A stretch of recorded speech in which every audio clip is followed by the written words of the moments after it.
Figure 6 देख लेते हैं। अमेरिका को रवाना होते हुए इमिग्रेंट शिप का एक पिक्चर है। MW रिडले 1869 है। फिगर 7 भी देख लेते हैं। जहाज़ पर चढ़ने का इंतज़ार करते आयरिश इमिग्रेंट का पिक्चर है ये, जो माइकल फिट्ज़जेराल्ड का है बनाया हुआ 1874 का।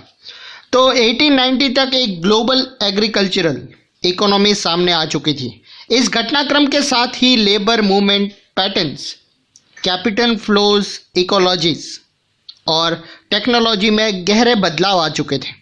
अब फूड यानी कि भोजन किसी आसपास के गांव या टाउन से नहीं बल्कि हजारों मील दूर से आने लगा था। अब अपने खेतों पर खुद काम करने वाले किसान ही फूड ग्रेन्स पैदा नहीं करते। अब ये काम ऐसे एग्रीकल्चरल लेबरर वर्कर करने लगे थे जो हाल ही में वहाँ आए थे और ऐसे खेतों में काम कर रहे थे जहाँ महज एक जनरेशन यानी कि एक पीढ़ी पहले जंगल रहे होंगे। फूड ग्रेन्स को एक जगह से दूसरी जगह पहुंचाने के लिए रेलवे का इस्तेमाल किया जाता था। रेलवे का नेटवर्क इसी काम के लिए बढ़ाया गया था। पानी के जहाज़ों से इसी दूसरे देशों में पहुंचाया जाता था।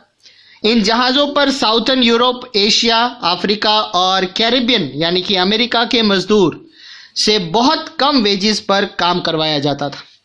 बहुत छोटे पैमाने पर ही सही, लेकिन इसी तरह के डेमोक्रेटिक चेंजेस हम अपने यहाँ पंजाब में भी देख सकते हैं।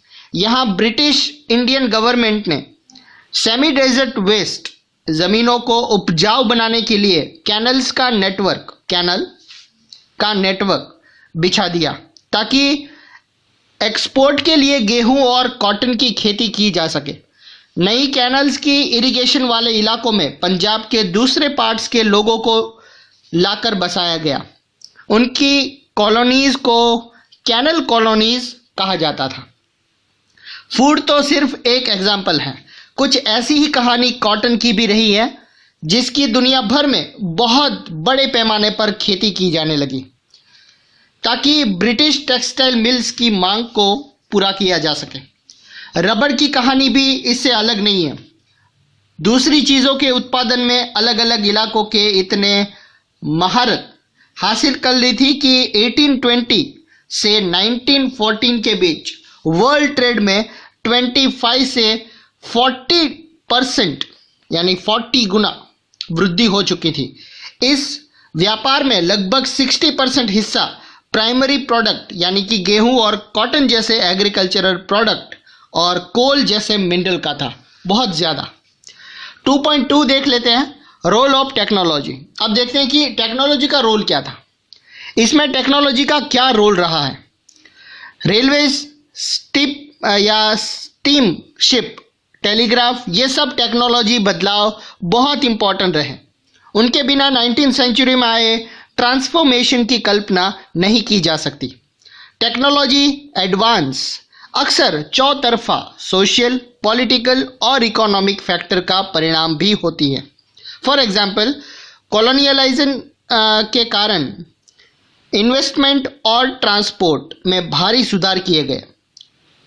तेज चलने वाली रेलगाड़ियाँ वो बनी लाइटर, वैगन, और शिप का आकार बढ़ा जिससे किसी भी उत्पादन को, किसी भी प्रोडक्ट को खेतों से दूर दूर के बाज़ारों में कम लागत पर और ज़्यादा आसानी से पहुंचाया जा सके। फिगर 8 देख लेते हैं। The Smithfield Club cattle show Illustrated London News 1851। जो मेले लगे हुए होते थे, मेलों में किसान अपने पालतू जानवर लाते थे जिनकी वहाँ खरीदारी की जाती थी। स्मिथफील्ड में लंदन का सबसे पुराना लाइव स्टॉक मार्केट था, यानी कि कैटल मार्केट। मिड 19वीं सेंचुरी में स्मिथफील्ड के पास एक विशाल मुर्गी और मीट बाजार खोला गया था, जहां से देश के सभी बड़े मीट सप्लाइंग सेंटर को रेलवेज लाइन जाती थी। मीट प्रोडक्शन यानी कि मांस, मीट प्रोडक्शन के व्यापार में इस प्रोसेस का अच्छा अंदाज़ा मिलता था। 1870 के टाइम तक अमेरिका से यूरोप को मीट का एक्सपोर्ट नहीं किया जाता था। उस समय सिर्फ जिंदा जानवर ही बेचे जाते थे, जिन्हें यूरोप ले जाकर ही काटा जाता था। लेकिन जिंदा जानवर बहुत ज़्यादा जगह घेरते थे या जिंदा रहते थे। बहुत सारे तो लंबे सफ़र में मर जाते थे या बीमार पड़ जाते थे। बहुतों का वज़न गिर जाता था या वो खाने के लायक नहीं रहते थे। इसी वजह से मीट खाना महंगा सौदा हो गया था और यूरोप के गरीबों की पहुंच से बाहर हो गया था। दूसरी तरफ ऊंची कीमतों के कारण मीट प्रोडक्ट की मांग और प्रोडक्शन भी कम रहता था। नई टेक्नोलॉजी के आने से ये सिचुएशन बदल गई। पानी के जहाज़ों में रेफ्रिजरेशन की टेक्नोलॉजी इंस्टॉल कर दी गई, जिससे जल्दी खराब होने वाली चीज़ों को भी लंबी यात्राओं पर ले जाया जा सकता था। इसके बाद तो जानवरों को यात्रा से पहले ही मारा जाने लगा। अमेरिका, ऑस्ट्रेलिया या न्यूजीलैंड सब जगह से जानवरों की बजाय उनका मीट ही यूरोप भेजा जाने लगा। इससे ना सिर्फ समुद्री यात्रा में आने वाला खर्च कम हो गया, बल्कि यूरोप में मीट की प्राइस भी गिर गई। यूरोप में गरीबों को ज़्यादा वेरियस खुराक मिलने लगी। पहले उनके पास सिर्फ आलू और ब्रेड होते थे, अब बहुत सारे लोगों के खाने में मीट जैसे मक्खन और अंडे भी शामिल हो गए। लिविंग कंडीशन सुधरी तो देश में शांति स्थापित होने लगी और दूसरे देशों में इंपीरियलिज्म को सपोर्ट मिलने लगा। फिगर 9 देखते हैं। मीट को अलेक्जेंड्रा शिप पर लादा जा रहा है। Illustrated London news 1878। मीट का एक्सपोर्ट तभी पॉसिबल हो पाया जब शिप को ठंडा रखने की व्यवस्था कर ली गई थी।